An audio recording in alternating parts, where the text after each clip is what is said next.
Papatzoa. A mí me lo contó la abuela cuando ya era más sombra que cuerpo, cuando el sol ya le caía encima como una cobija caliente que no se podía quitar.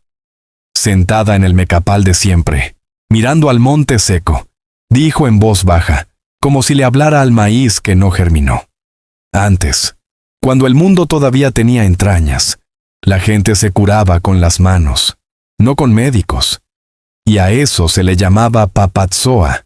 Así, con esa lengua que hablaban los que ya no están, la lengua que todavía escucha el viento en los nopales. Yo solo la miré, a veces decía cosas así, cosas que parecían sacadas de otro costal, pero no le pregunté más, porque con ella era mejor escuchar y dejar que las palabras hicieran su trabajo. Como la lluvia, si cae, que caiga. Al día siguiente, murió el niño de los vecinos, dicen que se les fue dormido. Y su madre, doña Isidora, nomás se quedó viendo al techo, como si buscara al niño entre las vigas. La abuela me llevó con ella, y ahí fue cuando lo vi. No eran rezos, no eran consuelos.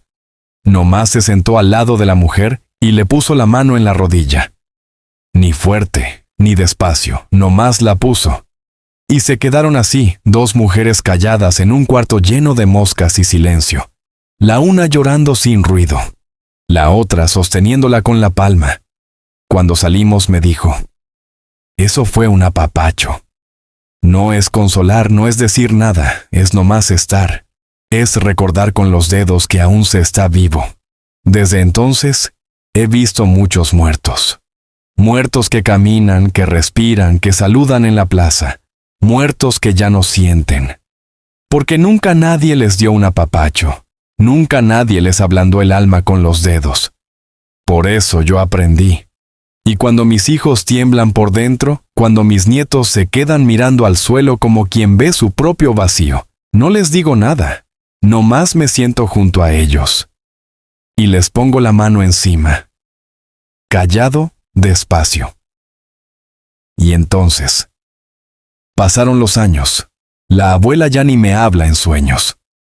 Nomás se queda callada allá, donde la enterramos, entre los mezquites resecos que crujen cuando hay viento del norte. Pero yo sigo recordando lo que me dijo. Sigo sintiendo su mano sobre la espalda cuando cierro los ojos. No como peso, sino como raíz, porque el apapacho no se borra. Se queda como tatuaje invisible en el alma. Una vez, vino mi hijo mayor. Traía los ojos rojos. Y no era por el polvo. Se fue, me dijo. Y ya no dijo más. Yo no pregunté quién. Cuando uno ha vivido lo suficiente, ya no necesita saber los nombres del dolor. Nomás reconoce el rostro.